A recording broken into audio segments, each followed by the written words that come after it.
Hello everyone, how are you. तो आज हम करेंगे 11th क्लास के मैथ में चैप्टर 1 सेट चैप्टर की वर्कशीट 1.4। हम पिछले बार हमने ना 1.4 के रिगार्डिंग जितने भी कॉन्सेप्ट्स थे, इंट्रोडक्शन थी, एग्जांपल्स थी, वो सारी सॉल्व कर ली थी। ठीक है, अब हम क्या करेंगे, इस वर्कशीट के क्वेश्चन सॉल्व करेंगे। फर्स्ट क्वेश्चन क्या है, find the union of each of the following pairs of sets. तो हमारे पास जो सेट है, x दे रखा है 135, y दे रखा है 123 और आपको इनकी यूनियन पता करनी है। ठीक है, तो हम जब करेंगे x union y, first part solve कर रहे हैं x यूनियन y। इसमें पहले x के एलिमेंट लिख दो जो कि हैं 135, उसके बाद एलिमेंट लिखने हैं हमने 1 2 3, लेकिन 1 और 3 तो पहले लिखा जा चुका है। इसका मीनिंग सिर्फ और सिर्फ 2 और लिखा जाएगा, क्योंकि ना हमने सेट के बारे में क्या पढ़ा था, कोई एलिमेंट रिपीट नहीं होता।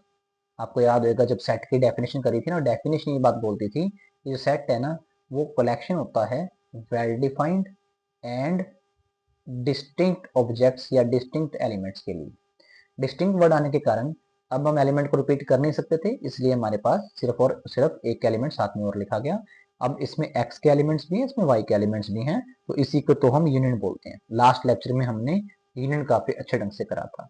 अब बात करते हैं सेकंड पार्ट की। इसमें आपके पास सेट ए दे रखा है AEIOU, बी दे रखा है ABC।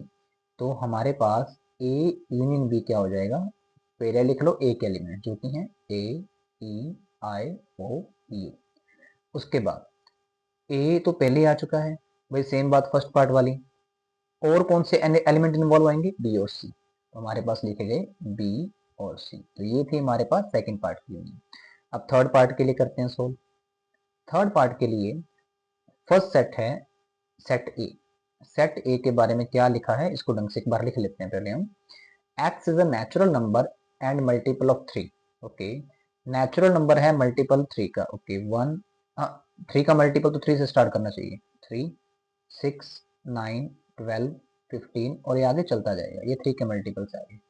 सेट बी की बात करी जाए तो क्या आएगा इसमें, natural number less than 6। Natural number तो 1 से स्टार्ट होंगे, लेस देन 6 है दैट मीन से 5 तक चलेंगे। ओके, अब करनी है इसकी यूनियन। जब यूनियन करेंगे तो आप पहले तो ये वाले एलिमेंट लिख लो, ये कम है ना तो इसको पहले लिख लेते हैं हम। उसके बाद आप देख सकते हो कि यहाँ तक तो एलिमेंट ही लिखे गए। अब सेट ए की बात करते हैं, यहाँ पर कौन से एलिमेंट आएंगे, 6 9 12। वैसे 3 भी आ रहा था लेकिन 3 पहले लिखा गया था, इसलिए मैंने दोबारा नहीं लिखा उसको। उसके बाद सारे एलिमेंट आ जाएंगे 6 9 12 15 18 और ये आगे चलता जाएगा।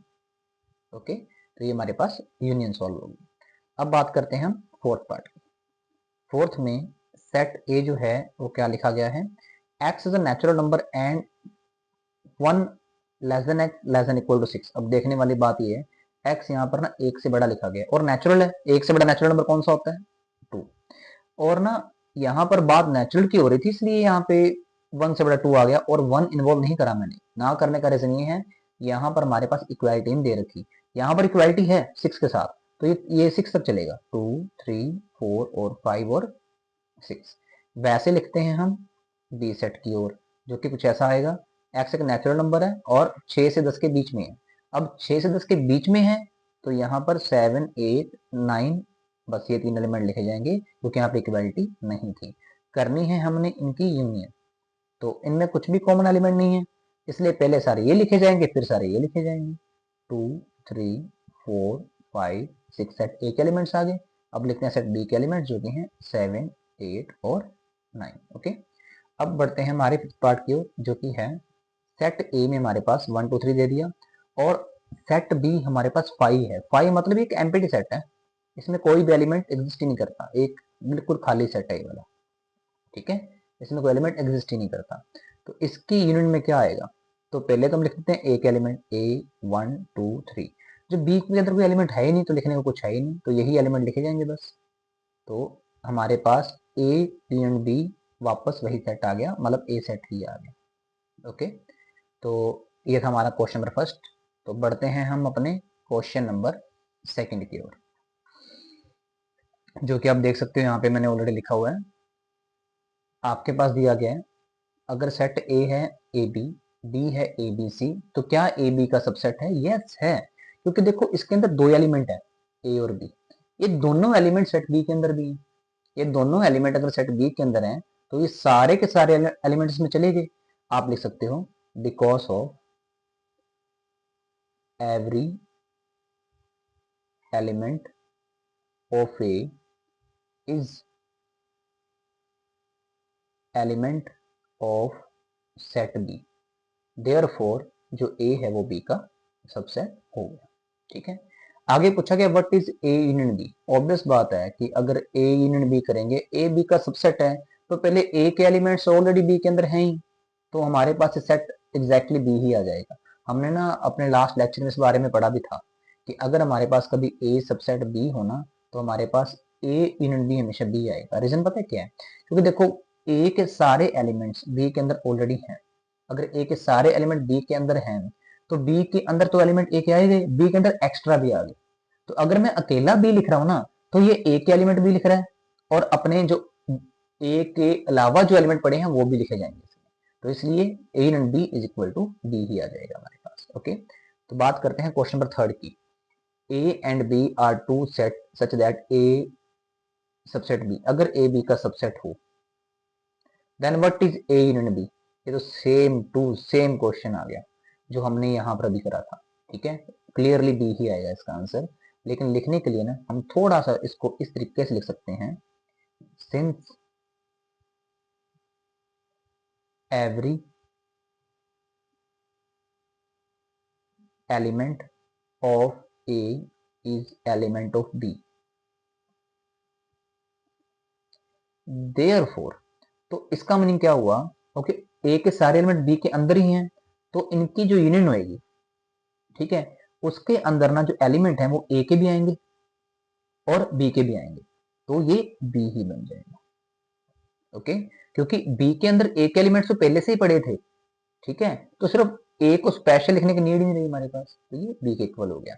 बाकी ना नेक्स्ट लेक्चर में ना मैं इसको डिटेल्स करवाने के लिए मैं थोड़ा सा इसको वेन डायग्राम की हेल्प से आपको फ्यूचर लेक्चर्स में एक्सप्लेन भी कर दूंगा और ज्यादा अच्छे ढंग से आपको इसी पता लग जाएगी। ओके, चलो फिलहाल बढ़ते हैं हम क्वेश्चन नंबर 4 की ओर, जो कि है if set A 1 2 3 4, B set है 3 4 5 6, सी सेट है 5 6 7 8, डी है 7 8 9 10। तो आपको ये यूनियन पता करनी है। ओके, ए यूनियन बी, तो इसमें एलिमेंट थे 1 2 3 4, ये लिख लेते हैं हम पहले। फिर बी में है 3 4 5 6, 3 4 तो ऑलरेडी आ चुके हैं, 5 6 और लिख लीजिए। ये आपके पास फर्स्ट पार्ट सॉल्व हो गया। सेकंड पार्ट की बात करते हैं जो कि है ए यूनियन सी। वैसे ही फिर से ए के एलिमेंट लिख लो पहले 1 2 3 4, और सी में एलिमेंट कौन से हैं 5 6 7 8।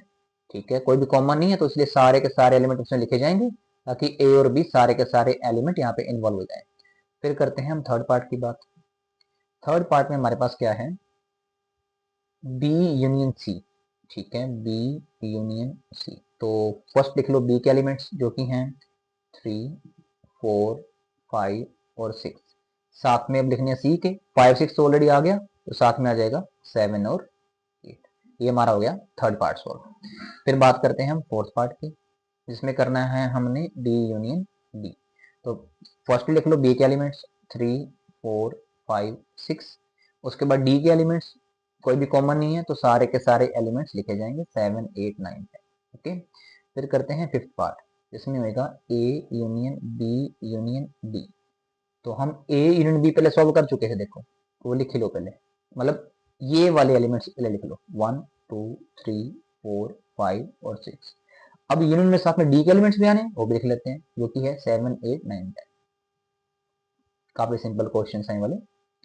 सिक्स्थ पार्ट, इसमें आपको करना है ए यूनियन बी, सॉरी मैंने ना यहाँ पे सिक्स्थ पार्ट पहले कर दिया, डी वाला पार्ट सिक्स था, अब फिफ्थ अब कर लेते हैं यूनियन सी।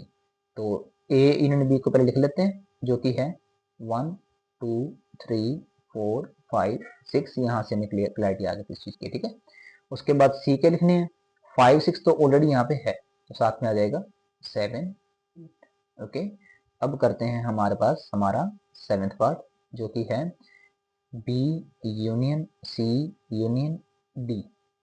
इसके अंदर क्या आएगा हमारे पास कि पहले तो लिख लो बी यूनियन सी के एलिमेंट्स, हमने यहाँ पे सॉल्व करे हुए ऑलरेडी, जो कि हैं 3, 4, 5, 6, 7, 8। ओके, उसके बाद डी के इन्वॉल्व करने हैं 7, 8, 9, 10। 7, 8 ऑलरेडी आ चुका है, तो यहाँ पे आएगा 9, 10। ओके, तो हमारे पास फोर्थ पार्ट भी सॉल्व हो गया। अब बढ़ते हैं हमारे फिफ्थ क्वेश्चन की ओर, जो कि है find the intersection of each pair of set of question 1। हम जो क्वेश्चन 1 पहले सॉल्व कर चुके हैं ना ऑलरेडी, उसी के पेयर्स को टेक करना है, लेकिन इस बार इंटरसेक्शन करनी है। तो हम देखते हैं हमने क्या सॉल्व करा था। अब आप क्लियरली देख सकते हो हमने ये सॉल्व करा था। ठीक है, ये हमारे पास था फर्स्ट क्वेश्चन, जिसमें हमने यूनियन सॉल्व करी थी, लेकिन अब हम सॉल्व करेंगे यूनियन नहीं इंटरसेक्शन। ओके, अब हम इंटरसेक्शन सॉल्व करेंगे इन्हीं के रिगार्डिंग, यूनियन नहीं इंटरसेक्शन करेंगे। तो हमारे पास जो फर्स्ट पेयर था वो क्या था, x135 y123। तो इस बार हमने करना है हमारे पास x इंटरसेक्शन y। ओके, अब आप देख सकते हो क्योंकि हमारे पास ना जो x एलिमेंट था वो था 1, 3, 5, y में है 1, 2, 3। तो दोनों के अंदर कॉमन क्या रहा है, 1, 3 इसमें भी है, 1, 3 इसमें भी है, इसलिए हमारे पास यहाँ पे आ गया 1 और 3। सेकंड पार्ट की अगर बात करें, यहाँ पर हमें सेट दे रखे थे ए, जिसमें एलिमेंट थे ए, ई, आई, ओ, यू। यहाँ पर बी में क्या दे थे, ए, बी, सी। कॉमन कौन सा आया, सिर्फ ए कॉमन और कुछ कॉमन नहीं है, तो इसलिए हमारे पास ए इंटरसेक्शन बी के अंदर एक सिंगल एलिमेंट ए ही कॉमन आएगा, तो सेट ओनली ए आ गया। थर्ड पार्ट में अब आपको याद करवा दूं, मैंने थर्ड पार्ट की ना को क्लियर करके यहाँ लिख दिया थोड़ा सा। थर्ड पार्ट में क्या बोला गया था, x is a natural number and multiple of 3, जिसे हमने यहाँ पे लिखा था। फिर x is a natural number less than 6, उसको हमने यहाँ पे लिखा था। तो अब इसके अंदर जब कॉमन एलिमेंट लिखेंगे ए इंटरसेक्शन बी, तो कैसे लिखा जाएगा, ये लिखा जाएगा हमारे पास 3 दोनों में है, ओके लिख लिया। उसके बाद 6 इसमें नहीं है, ये होगी, इसमें 5 एलिमेंट है, इसमें तो चलते जा रहे हैं, सिर्फ 3 ही कॉमन एलिमेंट था, तो ये भी एक सिंगलटन सेट आ गया। थर्ड पार्ट सॉल्व हो गया, ओनली सिंगलटन सेट, इसमें 3 एलिमेंट आ रहा है। और उसके बाद है फोर्थ पार्ट। फोर्थ पार्ट के लिए भी हमने यहाँ पे कुछ लिख के रख लिया था कि हमारे पास ए सेट में एलिमेंट ये आए थे 2, 3, 4, 5, 6 और इसमें 7, 8, 9। तो यहाँ पर जब कॉमन लेने की कोशिश करेंगे ना, कुछ भी कॉमन नहीं आ रहा, कुछ भी कॉमन नहीं आ रहा, मतलब एम्प्टी सेट आ रहे हैं। तो या चाहे तो एम्प्टी सेट प्रॉपर लिख दो, अदरवाइज आप ये वाला सिंबल यूज कर सकते हो जिसको बोलते हैं हम 5। तो ए इंटरसेक्शन भी हमारे पास 5 आ गया। और जब भी हमारे पास ऐसा केस होता है ना, फिर दो सेट की जो इंटरसेक्शन है उसमें कुछ नहीं होता, ये ऐसे बोलो कि उनकी इंटरसेक्शन 5 होती है, ऐसे सेट्स को बोलते हैं डिसजॉइंट सेट्स। तो यहाँ पर क्या केस आ गया, A and B are disjoint sets. Okay, तो ऐसे सेट्स को डिसजॉइंट सेट्स बोला जाता है। चलो बढ़ते हैं हमारे नेक्स्ट, जो पांचवा था 1, 2, 3, 5। अब जब इनकी इंटरसेक्शन करेंगे, ठीक है, फिफ्थ पार्ट की हम इंटरसेक्शन कर रहे हैं, इंटरसेक्शन करने पर क्या आएगा, जब दोनों में कुछ है ही नहीं तो कुछ आएगा ही नहीं कॉमन, कुछ कॉमन नहीं आएगा, दैट मींस ए भी एम्प्टी सेट हो गया, मतलब ये भी 5 आ गया। तो ए इंटरसेक्शन बी 5 है, तो ए और बी भी डिसजॉइंट सेट्स हैं। ओके, तो ये हमने अपना क्वेश्चन नंबर 5वां सॉल्व कर लिया। अब हम बढ़ते हैं अपने नेक्स्ट क्वेश्चन की ओर, जो कि है क्वेश्चन नंबर 6। इसमें हमने क्या करना है, क्वेश्चन नंबर 6 में आपके पास सेट दे रखे हैं, सेट ए बी दे दिया, बी, सी, डी, सारे सेट गिवन है, आपको ये सारा कुछ पता करना है। फर्स्ट पार्ट में करनी है A intersection B, A intersection B, A और बी के कॉमन एलिमेंट्स इसमें है 7, 9, 11, इसमें भी है 7 एंड 11, तो ये कॉमन आ गया, बस काफी सिंपल पार्ट है। Second part B intersection C, B और सी में कॉमन देखो 11, 13 इसमें भी है, 11, 13 इसमें भी है, तो हमारे पास क्या आ गया, बी इंटरसेक्शन सी में आ गया 11 और 13 एलिमेंट आ गए।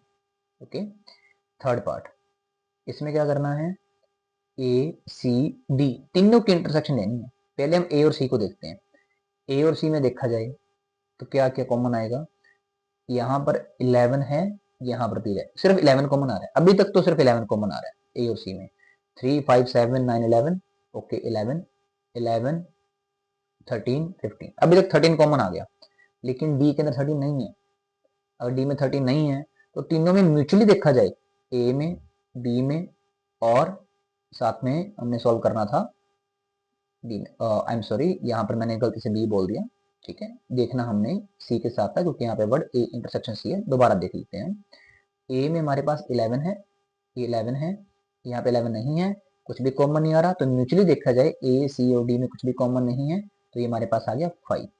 ओके, तो आप कह सकते हो कि हमारे पास A intersection C intersection D 5 आ रहा है। ओके, फिर बढ़ते हैं हम अपने फोर्थ पार्ट की ओर, जो कि है ए इंटरसेक्शन सी। ए और सी में अभी डिस्कस करा हमने, ओनली ए इंटरसेक्शन सी में हमारे पास 11 आ रहा है, 11। फिफ्थ पार्ट की बात करते हैं, बी इंटरसेक्शन डी। बी और डी में क्या कॉमन है, 11 13 यहाँ पर भी है, 11 13 यहाँ पर भी है, तो हमारे पास, और बी और डी में देखना था, यहाँ पर है 7 9 11 13, इसमें 15 17 कुछ भी कॉमन नहीं है, कुछ भी कॉमन ना होने के कारण ये भी हमारे पास 5 आ गया। सिक्स्थ पार्ट, इसमें ध्यान से देखो, A intersection B union C. तो पहले तो ए सेट लिख लेते हैं, वो क्या है 3 5 7 9 11। इंटरसेक्शन करेंगे किसके साथ, जिसमें बी और सी के कंबाइन एलिमेंट हो, यूनियन वाले एलिमेंट। तो कौन से एलिमेंट आएंगे, इनकी यूनियन को मैं यहाँ पे लिख रहा हूँ, 7 9 11 13, पहले तो बी के लिखे गए, साथ में सी के 11 13 पहले से लिखा गया था, साथ में 15 आ गया। ओके, कॉमन एलिमेंट्स देखो, 7 9 11, 7 9 11, तो हमारे पास आ गया 7 9 11। ओके, इसी था। उसके बाद हमारे पास नेक्स्ट क्वेश्चन है ए इंटरसेक्शन बी। ये तुमने ऑलरेडी कर लिया था, मे भी गलती से लिखा गया होगा, यहाँ पर I think A intersection D होना चाहिए था हमारे पास, लेट मी चेक। यस, यहाँ पर ए इंटरसेक्शन डी ही होना चाहिए, ठीक है। उसके अकॉर्डिंग अगर क्वेश्चन करें हम तो क्या बनेगा, seventh part A intersection D. तो इसमें हमारे पास ये बन जाएगा, ए में एलिमेंट है 3 5 7 एंड 11, डी में ये वाले कुछ भी कॉमन नहीं है, तो ये भी 5 बन गया। उसके बाद next part 8, A intersection B union C, B union D. Okay, तो सेट ए को लिख लो पहले, जो कि है 3 5 7 9 11। इंटरसेक्शन में आएगा बी यूनियन डी, बी और डी इसके एलिमेंट लिख लो, 7 9 11 13 15 और 17, ठीक है। इसके और इसकी यूनियन कर दी गई। अब इसमें कॉमन एलिमेंट ढूंढने हैं। कॉमन में एक तो 7 आ रहा है, 9 आ रहा है, 11 आ रहा है, ये तीन ही कॉमन है, 7 9 और 11। उसके बाद हम करते हैं अपना नाइन्थ पार्ट।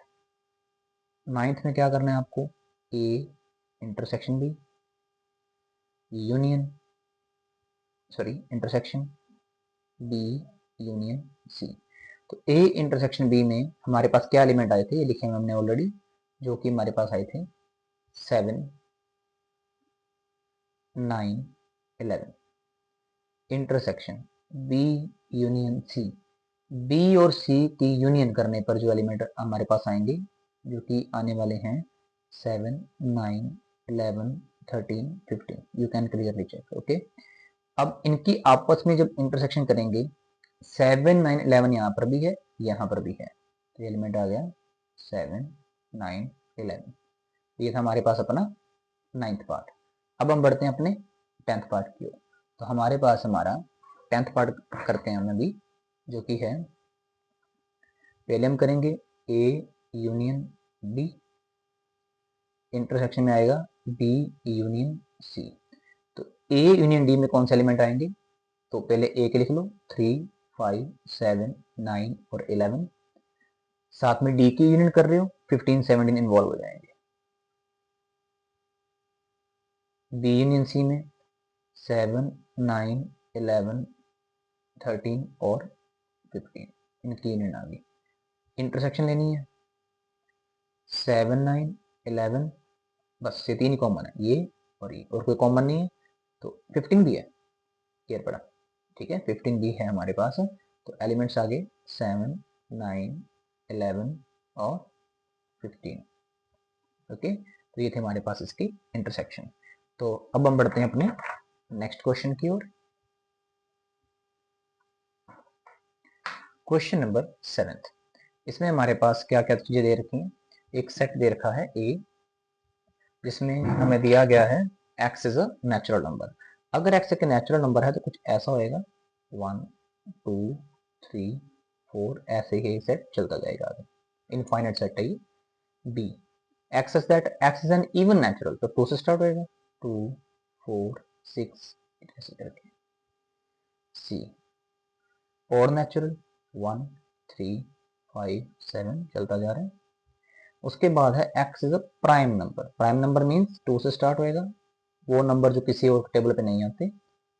2 3 5 7 11, क्योंकि देखो 7 भी आएगा, कोई 7 भी किसी और के टेबल पे नहीं आता। 9 नहीं आ सकता क्योंकि 3 के टेबल पे आता है। 11 13 और भी कई नंबर आएंगे ऐसे। आपका फर्स्ट पार्ट क्या है, ए इंटरसेक्शन बी। अब ए और बी की जब इंटरसेक्शन करोगे ना, इसमें 1 से लेकर सारे नेचुरल पड़े हैं, इसमें सिर्फ वो नेचुरल पड़े हैं जिसके अंदर सिर्फ और सिर्फ 2 के मल्टीपल्स होते हैं। तो ऑब्वियसली बी के देखो 2 इसमें भी आएगा, 4 आएगा, आगे जाकर 6 भी पड़ा आएगा, तो हमारे पास ना बी सेट वापस आ जाएगा। ऐसा क्यों हुआ, क्योंकि देखो बी के एलिमेंट ऑलरेडी ए के अंदर सारे के सारे पड़े हुए थे। वो जो प्रॉपर्टी हमने पढ़ी थी, अगर बी ए का सबसेट हो तो क्या आएगा, इनकी इंटरसेक्शन करने पर हमारे पास बी सेट ही वापस आ जाएगा।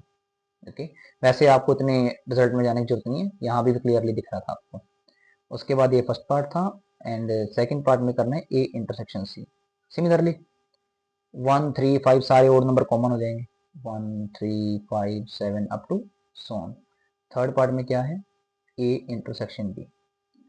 तो सेम ए और डी के अंदर भी हमारे पास कॉमन डी वाले एलिमेंट से आ जाने हैं, 2 3 5 7 11 13 आगे से चलते जाएंगे हमारे पास। ठीक है, अब बढ़ते हैं हमारे फोर्थ पार्ट की ओर। इसमें करनी है बी और सी की इंटरसेक्शन। देखो बी के अंदर हमारे पास पड़े हैं इवन नंबर, डी में पड़े हैं, देखो चाहे यहाँ से देख लो, इसमें पड़े हैं इवन नेचुरल नंबर, इसमें पड़े हैं हमारे पास प्राइम नंबर। मतलब कॉमन कॉमन क्या हुआ, एक ऐसा इवन नेचुरल जो प्राइम भी हो, एक ऐसा इवन नंबर जो प्राइम भी हो। हमारे पास एक ही इवन नंबर जो प्राइम होता है वो है ओनली 2।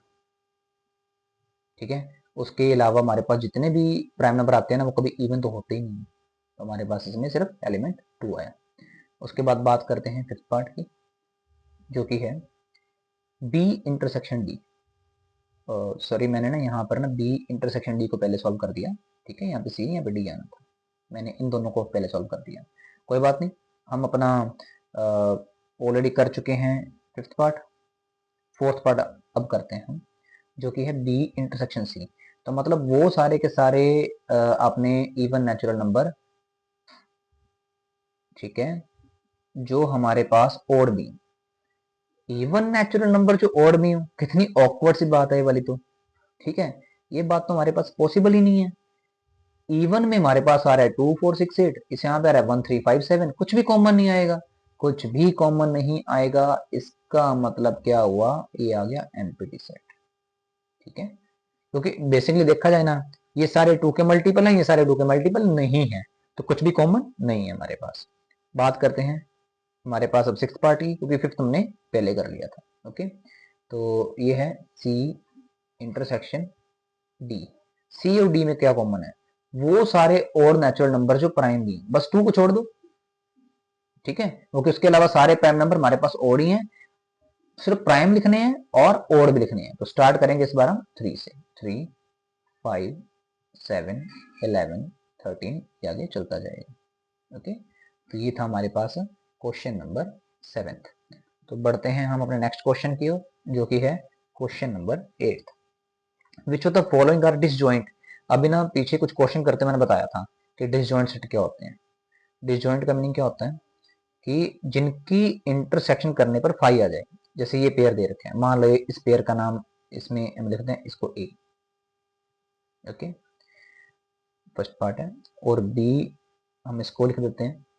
अब 4 से लेकर 6 के बीच में, तो 4 भी आएगा, 5 भी आएगा, 6 भी आएगा। ये 4 और 6 इसलिए लिए गए क्योंकि यहाँ पे इक्वालिटी दे रखी थी। अगर इनकी इंटरसेक्शन करें तो हमारे पास क्या आता है, 4। मतलब 5 नहीं आया, 5 नहीं आया।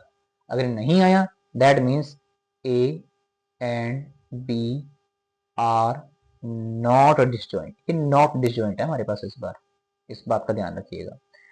सेकंड पार्ट, इसमें क्या दे रखा है, ए सेट दे दिया, ए ई आई ओ यू, बी दे दिया हमें सी डी ई और एफ। जब इनकी इंटरसेक्शन करी जाएगी ना, तो आप देख सकते हो ई इसमें भी है, इसमें भी है, तो कॉमन एलिमेंट आ गया। कॉमन एलिमेंट आने के कारण हमारे पास ये सेट भी डिसजॉइंट नहीं है, नॉट डिसजॉइंट। अब बढ़ते हैं थर्ड पार्ट की ओर। एक्स एक इवन इंटीजर है, इवन इंटीजर मींस 2 से स्टार्ट हो रहा है। अच्छा, इंटीजर वर्ड साथ में ऐड करा गया है, तो आप लिख सकते हो 0 2 4 6, यहाँ पीछे चल रहा है -2 -4, ये चल रहा है, ठीक है। ऐसे ही हमारे पास बी एलिमेंट, तो 1 3 5 इस तरफ चल रहा है, -1 -3 इस तरफ चल रहा है। क्लियर कट, ये सारे के सारे 2 के मल्टीपल हैं, ये सारे सारे 2 के मल्टीपल नहीं है, तो कुछ भी कॉमन नहीं आएगा, तो दैट मीन्स ये 5 आ गया। Yes this are disjoint. तो ये जो मैं पार्ट दे रखे थे ना, इसमें सिर्फ और सिर्फ यही वाला डिसजॉइंट था। तो ये था हमारे पास क्वेश्चन नंबर 8। अब बढ़ते हैं क्वेश्चन नंबर 9 की ओर। कल हमने पढ़ा था ना a minus B, B minus C, वो सारी चीजें पढ़ी थी, डिफरेंस ऑफ सेट्स। तो आपको क्या बताया गया था, अगर a माइनस बी करना है ना, अगर आपने a माइनस बी, तो आप ना a के अंदर से b के एलिमेंट छोड़ दोगे। अच्छा, a के अंदर से b के एलिमेंट छोड़ देंगे, 4 8 12 16 20, तो यहाँ पर a में कौन से एलिमेंट b के आ रहे हैं, तो a के अंदर एलिमेंट, चलो इसको प्रॉपरली लिखते हैं एक बार, 3 6 9 12 15 18 21, इसमें से माइनस कर रहे हैं 4 8 12 16 20। अब इनमें से 12 यहाँ पर है, और कुछ नहीं है, सिर्फ 12 ही है यहाँ पे, तो 12 को आप छोड़ दो, बाकी एलिमेंट लिख दो, 3 6 9 15 18 21। Got my point. ए में से सिर्फ बी के वो एलिमेंट छोड़ दिए, मतलब एलिमेंट वो लेने जो सिर्फ ए के अंदर, ओनली ए, जो सिर्फ ए के अंदर बी के अंदर ना हो, ठीक है, सिर्फ ए के अंदर हो। सिर्फ ए के अंदर कौन से एलिमेंट है, 3 6 9 15 18 21, 12 छोड़ दिया गया क्योंकि 12 बी के अंदर था। ओनली ए वाले एलिमेंट लेने हैं जो बी में ना हो। ऐसे ही हम करते हैं अब अपना सेकेंड पार्ट, ए माइनस सी। अब डायरेक्टली हम ऊपर से देखेंगे, तो ए और सी। अब यहाँ पर देखो 6 भी ऐसा एलिमेंट आ रहा है, 12 भी आ रहा है, तो इन दोनों को छोड़ दो, तो क्या बचेगा, 3 9 15 18 21। ओके, ऐसे अब करते हैं हम अपना थर्ड पार्ट, जो कि है a माइनस डी। ए में से डी के एलिमेंट छोड़ते हैं, तो आप देख सकते हो यहाँ पर 15 ऐसा एलिमेंट दोनों के अंदर था, तो 15 को छोड़ देते हैं, जो बाकी बच गया 3 6 9 12 18 और 21।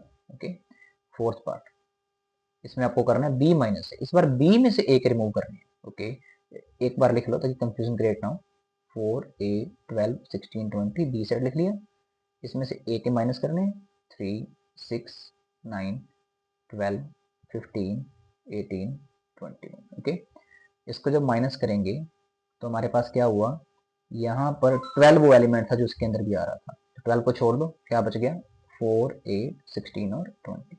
सिंपल है।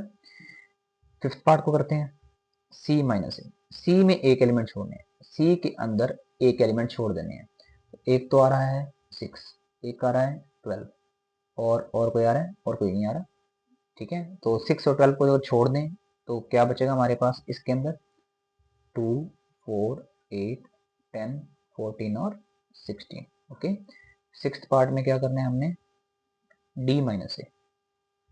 अगर डी में से एक एलिमेंट छोड़ दें, सिर्फ 15 आ रहा था, 15 को स्किप कर दो, बाकी बचेगा 5 10 और 20। सेवेंथ पार्ट, डी माइनस सी। डी में से सी के एलिमेंट छोड़ने हैं, डी के अंदर से सी के एलिमेंट, एक तो आ रहा है 12, एक आ रहा है 16, 8 भी आ रहा है, 8 भी आ गया, 12 भी आ गया, 16 भी, 4 भी आ रहा है, तो हमारे पास 4 भी छोड़ना पड़ेगा, 8 भी छोड़ना पड़ेगा, 12 भी छोड़ना पड़ेगा, 16 भी छोड़ना पड़ेगा, तो बचा क्या, only 20, single turn set. Okay, next है हमारे पास eighth part, D minus D. D minus D करते हैं अभी हम, बी में से डी के एलिमेंट छोड़ेंगे, तो इसके अंदर एलिमेंट कौन सा है, 20 आ रहा है, बाकी एलिमेंट आप लिख दो, 4, 8, 12, 16। काफी इजी क्वेश्चन हैं वाले। उसके बाद है 9th, इसमें आपको करना है d माइनस बी। इस बार d में से b के छोड़ने हैं। d में से b के छोड़ेंगे, 20 कॉमन था, 20 को स्किप कर दो, बाकी बचा 5, 10, 15। ओके, फिर है हमारे पास आगे हमारा 10th पार्ट। ये मैंने 10th पार्ट ही कर लिया पहले, ठीक है। 9th अब कर लेते हैं, जो कि था c माइनस बी। अगर c में से b के छोड़ दें तो, अगर c में से b के छोड़ें तो, c में से b के एलिमेंट छोड़ दिए जाएं तो क्या क्या छोड़ना पड़ेगा? 4, 8, 12 और 16 छोड़ना पड़ेगा। बचेगा क्या? 2, 6, 10, 14। 2, 6, 10 और 14। तो अभी हम बढ़ते हैं अपने 10th पार्ट की ओर। 10th हमने पहले कर लिया था। 11th पार्ट की ओर बढ़ते हैं।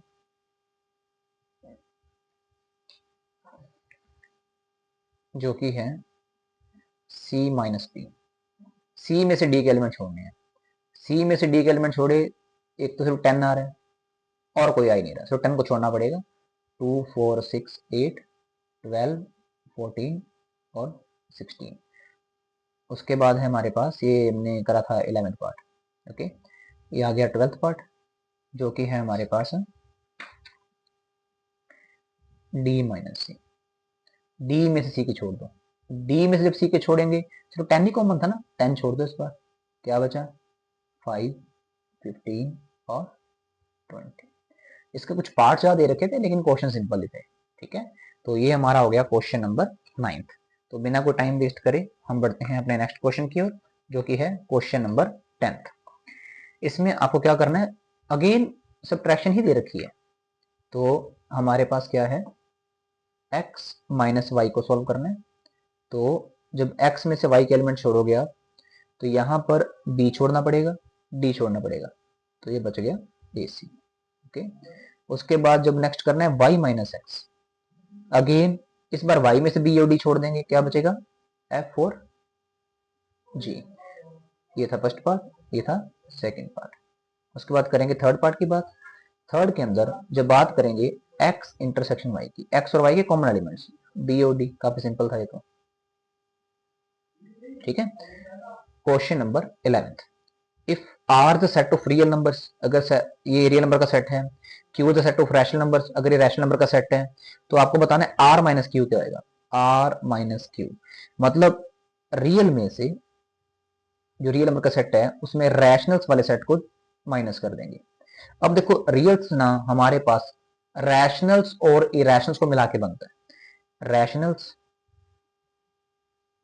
यूनियन इरेशनल, इन दोनों को मिला के बनता है। अब कह रहे हैं कि इसमें से ना सारे के सारे रैशनल्स छोड़ दो। तो इसमें जितने रैशनल एलिमेंट्स हैं, इसमें जितने रैशनल एलिमेंट्स हैं वो नहीं लिखे जाएंगे, क्योंकि इस सेट में से ये एलिमेंट छोड़ने हैं। अगर सारे सेट में से हम ये एलिमेंट छोड़ेंगे, दैट मींस हम इसको स्किप कर रहे हैं। अगर स्किप कर रहे हैं तो बचा कौन सा? Only irrationals. तो आप क्या लिख सकते हो? R minus Q, this is set of irrational numbers. और आपकी एनसीईआरटी बुक के अंदर ना कई जगह पर इसको टी से भी लिखा होता है, लेकिन हम सेट ऑफ इरेशनल नंबर से ही बोलेंगे इसको। ओके, अब last question, that is question number 12th। State whether each of the following statements is true और फॉल्स। जस्ट ट्रू और फॉल्स बताना है आपको। तो आपके पास दे रखा है 2, 3, 4, 5 एंड 3, 6 आर डिसजॉइंट सेट। अब आप देख सकते हो कि 3 इसमें भी है, इसमें भी है, दोनों के अंदर कॉमन एलिमेंट आ गया। दैट मीन्स इसकी इंटरसेक्शन एम्पिटी नहीं आ रही। अगर इसको मैं ए लिखूं, इसको बी लिखूं, तो हमारे पास ए इंटरसेक्शन बी ना एम्पिटी नहीं आ रहा। तो इसलिए ये वाली स्टेटमेंट जो है वो फॉल्स है, ये डिसजॉइंट नहीं है। ओके, नेक्स्ट की बात करते हैं। अगेन डिसजॉइंट के बारे में पूछा गया, ए इसमें भी है, इसमें भी है, तो अगेन ए इंटरसेक्शन बी 5 नहीं आएगा, तो इसलिए ये स्टेटमेंट भी फॉल्स है। नेक्स्ट, ये दोनों डिसजॉइंट हैं। अब आप देख सकते हो इसमें वैसे सारे इवन नंबर लिखे हुए हैं, जो भी लिखे हैं वो इवन है। इसमें जो भी लिखे हैं वो सारे के सारे ओड हैं, तो इनकी इंटरसेक्शन पक्का हमारे पास 5 ही आएगी। तो yes, this is true. Okay, यहाँ पर फिर वही बात, ये सारे इवन है, ये सारे ओड हैं, तो अगेन इनकी इंटरसेक्शन हमारे पास पक्का 5 ही आएगी। तो इसलिए हमारे पास ये डिसजॉइंट है, ये भी बात ट्रू है। तो आज हमने वर्कशीट 1.4 को पूरे तरीके से खत्म कर लिया। अपने नेक्स्ट लेक्चर में हम वर्कशीट 1.5, ठीक है, इस वर्कशीट के रिगार्डिंग जो भी इसकी इंट्रो बनती है, जो भी इसके कॉन्सेप्ट्स बनते हैं और जो भी इसकी पॉसिबल एग्जांपल्स होंगी वो सारे के सारे हम खत्म करेंगे, ठीक है। अगर आपको मेरा ये लेक्चर पसंद आया हो तो please like, share and subscribe जरूर कीजिएगा और करवाइएगा भी, ठीक है। तो मिलते हैं अपने नेक्स्ट लेक्चर में। Till then bye bye.